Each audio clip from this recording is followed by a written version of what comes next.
Hello Leo, and welcome to your new moon lunar cycle insight video for the new moon, beginning with the new moon on the 8th or 9th of October in Libra and culminating with the new moon in Scorpio on the 17th of November. So we know that this is a very, very profound month of deep soul healing, of change, as Venus does her deep dive in Scorpio and the other planets also begin to gather there. Mercury, the Sun, Jupiter's finishing up his 12-month cycle in Scorpio too. He's been there since last October. So I am calling this month the month of evolution through relationship, because we're really being given an opportunity, a window of opportunity to make change, to see our self and our core values reflected back to us by our relationships.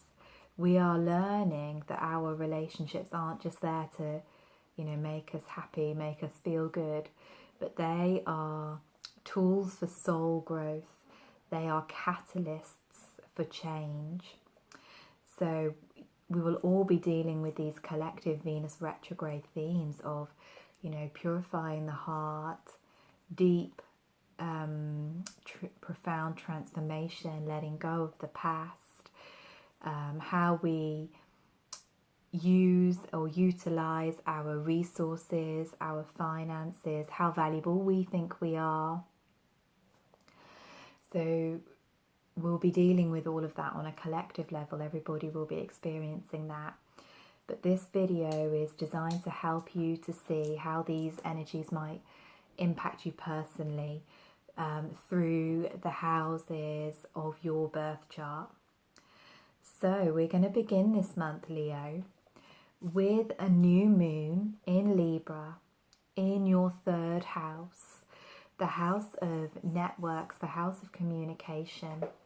So quite often this can be a time of really reaching out and talking with others and communicating in harmonious ways, or calling forward new people, new social opportunities for networking. But of course, this moon sits in square to Pluto, who interestingly is the modern ruler of Scorpio, and of course Libra is the Venus ruled sign. So this moon is really opening a gateway to the lessons that we will be undertaking over the next weeks and months. So Pluto has been in your 6th house since 2009. He's been transiting Capricorn, and he was joined there by Saturn last winter solstice, 21st of December. So there's a huge emphasis for you right now, Leo, on that 6th house of purification, of healing, of reorganizing, restructuring, service work. All of these themes can be very much highlighted when we work with the 6th house. So with this being in square to the Libra moon, this can really kind of set forward a wave of purification around how you communicate with the people in your life, a wave of purification around the people that you are connected with, particularly socially, but also playing out through all of relationships because of the Venus retrograde that is happening. So this is a good time for you to reflect on how your relationships impact your mental, physical and emotional health, how they impact your daily routines and ability to structure your life, how they impact your work, your day-to-day mundane work. So perhaps there may be some reflecting that's going on with co-workers at this time as well, Leo. So many L signs. So that's how we open the month. And shortly after this new moon, Mercury the Messenger is going to join Venus and Jupiter in your 4th house. And on the 23rd, the Sun is also going to shift into this space of your birth chart. So the emphasis is really on this core foundational womb space of your chart. The fourth house is ruled over by the moon, by the sign of Cancer. So it's a water house that is currently filled with scorpionic, watery energy. So you might be feeling the unusual need for you, Leo, because you are a sociable sign, to withdraw, to turn within, to do some deep, deep inner healing work. So this is the space of the birth chart that is the holder of memory, the holder of the inner child, the space where we hold our ancestral wisdom, our ancestral lineage. So we can see here that there is a huge opportunity for clearing, for releasing, for letting go of old attachments, of old karma in these areas. On a more mundane level, it can be to do with family. So maybe there is some family issues, family relationships that need healing, that are catalyzing your soul growth right now, Leo, or will be as this cycle unfolds. And it can also be to do with our home, our physical home, our physical roots and foundations. So this can be a time when we may be thinking of changing our living space, or changing those spaces where we feel connected to, where we feel at home at. So even this can be to do with moving location. But on a soul level, we're looking at healing the inner child, healing the wounds of the past, and really learning about loving and nurturing and nourishing ourselves. So this, like I said, can be a time when you need a lot of space alone.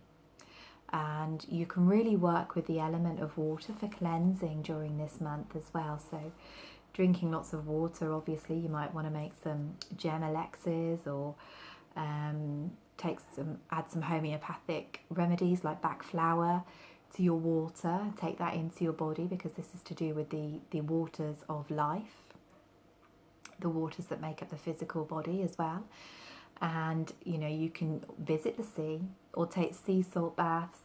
It's really about this purification of emotion, this purification, this cellular release, this release from the womb space that can create a space for healing to come into your life after the retrograde is finished. So this is the underlying theme really of this retrograde for you. And particularly as Jupiter's been finishing up his cycle here as well. So you might find an amplification of these issues that you have been working with for the previous 12 months as well, since October last year. On the 24th, we're going to have a full moon in the sign of Taurus, in opposition to the Sun in Scorpio, to Venus in Scorpio. And the moon is going to be sat in conjunction with Uranus, who entered your 10th house of career and purpose and reputation in May this year. It's going to be squaring the nodes in your sign, the North Node in Leo and the South Node in Aquarius, where you've been, doing all of that relationship work over the summer with Mars retrograde. So this can be a moon of great catharsis, of great release. I wanted to say relief then as well. So maybe you'll be releasing things that bring you relief, that kind of take the psychic weight off you during this full moon, because it is a moon of catharsis. It's a moon of illumination where we really get to understand the key issues of Venus retrograde and how they are playing out for us. It's also a moon of culmination, a moon that leads us to the crossroads of destiny, to choose what we're going to leave behind, what is no longer valuable to us, and what we're going to move forward into. So for you, Leo, this is a very powerful moon because it's affecting the 4 core foundational parts of your birth chart. Your first house, your sense of self. Your 4th house, your sense of rooted and groundedness, your connection to the ancestors, to the family, things that feel like home to you. Your 7th house of partnership, of relationship, which is of course Venus ruled, and your 10th house of career and purpose. So we may see a huge release in all of these areas as the things that you don't value anymore fall away, or you may really realize where you've been undervaluing or under appreciating yourself, or where others have been doing that in these areas, and changes need to happen. This can be also really looking at how you are balancing all of these areas of your life: self and other, independence, codependence, home and family, work and home, career and purpose, as to do with the needs of the soul self, the needs to be nurtured, to be loved, to have that safe space to retreat to. So Uranus has been working over this axis of your birth chart all year, so we can really start to feel the potency of release, of letting go, of all of the issues that you have been working with since May this year, because it's been a huge, huge summer for you, Leo, and perhaps a huge couple of years with the eclipses falling in your sign, but particularly, this summer, where you've had the Mars-Uranus square really working over your relationships and work. And these are the things that we need to feel safe and secure. These are the basic human needs of all of us. So just allow yourself to move with the process and release what comes up, but also really look for the roots of it. So whatever issues that are arising in your relationships, in your work, look back and think, where in childhood did this pattern start? Where did I begin to feel and act this way? Where did I shut down my heart, or shut down my ability to receive, or learn that I wasn't good enough, and then start to unravel the threads and healing can happen. So these energies are amplified again shortly after the full moon, as Venus comes into the heart of her retrograde phase, where she is conjunct the sun. She is conjunct the Solstar. She has entered into the vault of light for purification. She is in the shadow. She's invisible to us here on earth. She is looking her own dark sister in the eye. And this is a time when we can really start to feel within us all of those aspects of ourselves that we have denied, that we have suppressed, that we have hidden out of shame, out of fear, out of guilt, out of worrying that people might judge us. And for you, this can be particularly to do with, issues of shame and unlivability that have been passed down through the family line, feelings of not good enough, and so forth. So this gives us another opportunity for clearing, for heart purification, to really look at those aspects of ourselves and learn how to welcome them with love and compassion. Learn how to love the totality of ourselves and the totality of others, because this Venus retrograde can really ask us to look at where we are, wanting to bypass the sticky, dirty, ugly parts of relationships and just, focus on the goodness, the balance and the harmony. And of course, family relationships are great for that, because you're kind of stuck with your family. So you have to be willing to work through those issues. You have to be willing to hold people and and allow them to hold you in the darkest of times. So that's the most intense part of the phase is going to happen around this full moon and around this Sun-Venus conjunction. After that, we're going to move towards the end of the month. We're going to move towards, for us in the Northern Hemisphere, the festival of Samhain, or Halloween. For those of you in the Southern Hemisphere, it's the festival of Beltane, the festival of fertility, of love, of sacred sexuality. So we can see how both of these festivals really magnify the energy of Scorpio, which of course is to do with sex and death and all things that are considered taboo. So it's very significant that Venus moves back into Libra, the sign that she rules on this day. And this is a very important part of the phase, because not only does she change signs, but she also becomes visible in the heavens once more. She makes a hellenical rise. So what this means is that she has left the darkness, you know, she has become visible to us once more. We can see her on the horizon at dawn if we go outside just before sunset. And the sign that Venus begins her new cycle in is very, very significant, and was very, very significant to the ancient astrologers and astronomers, because it indicates the archetype of Venus that we will be working with over the next 18 months before she goes back into the underworld and the cycle begins again. So for all of us, this is beautiful because this is happening in Libra, one of the signs that she traditionally rules over. And this is the sign of love, of partnership, equality, balance, harmony, coming together, relationship, union, conscious community. So we can see that this is a very big change to the energies that we have been working with Venus as Aries, which was the last sign that she began her cycle in, and Jupiter in Scorpio. And this is much more a time of rebalancing the masculine and feminine, rather than this kind of fierce, flammable energy that we've been dealing with, which was very, very, very necessary, of course. But we're moving into a new phase of awakening now with this new Venus cycle. And this for you, Leo, takes place in your third house of communication, of networking, where we began this month with the Libra new moon. So this can be indicative of new connections, new partnerships forming that will help you to spread the word, to get your voice out there, to be heard.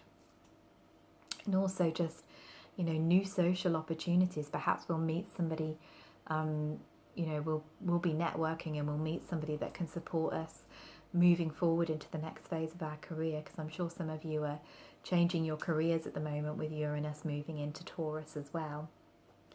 Mercury will also move into Sagittarius on this day, and Sagittarius, which is your fifth house, your fellow fire sign, is going to be a real hot spot next month because Mercury is going to go retrograde there. Jupiter is going to enter there for the first time in 12 years.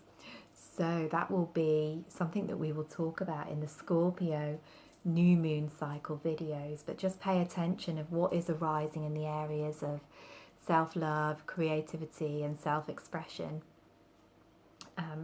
after the 31st, because they are lessons that we will be working with quite profoundly in the coming weeks and months. So I'm going to pick you a card, Leo, from the Wisdom of Avalon Oracle deck by Colette Baron Reid. Let's just shuffle them up for you.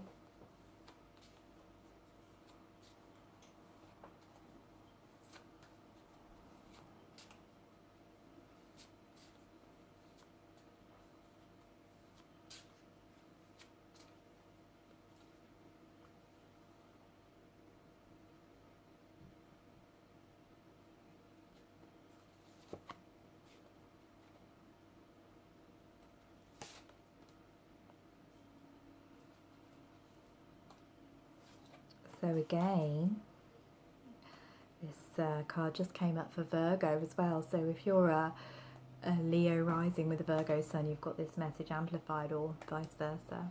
So this is birth and rebirth.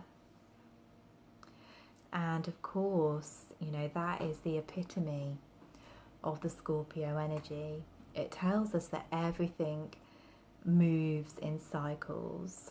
There is a time for death, there is a time for shedding, there is a time of letting go. But always there is a time of rebirth and regeneration. But quite often we have to be willing to walk through the blackness, willing to walk through the mystery without knowing how things are going to turn out for some time before we can see the shoots of new growth and new life appearing. So this can be a message of trust, for you, Leo. If you feel like you need to retreat into your cocoon with all of these planets in the 4th house, if you feel super sensitive, perhaps unloved or misunderstood, then really allow yourself to feel the depth of that. Really allow yourself to learn how to give yourself the love that you sometimes might look for outside, and look at how that pattern is played out through your ancestral line. You know, how did your parents love themselves? How did your grandparents love themselves? What was taught to you about self-love, about relationships, about intimacy, about abundance, all of these Venus themes? What did you learn about them as a child? And how can you ultimately move out of this womb space of the chart and rebirth yourself as the wheel of the year turns? So I hope that you have enjoyed this little reading, Leo. Thank you so much for taking the time to listen to me. If you wish to connect with me further, you can look at the links below for my Facebook pages and groups where I do my astrological writing. You can also reach out to me for readings if you would like to. Thank you so much again, and wishing you a beautiful, healing, transformational lunar cycle.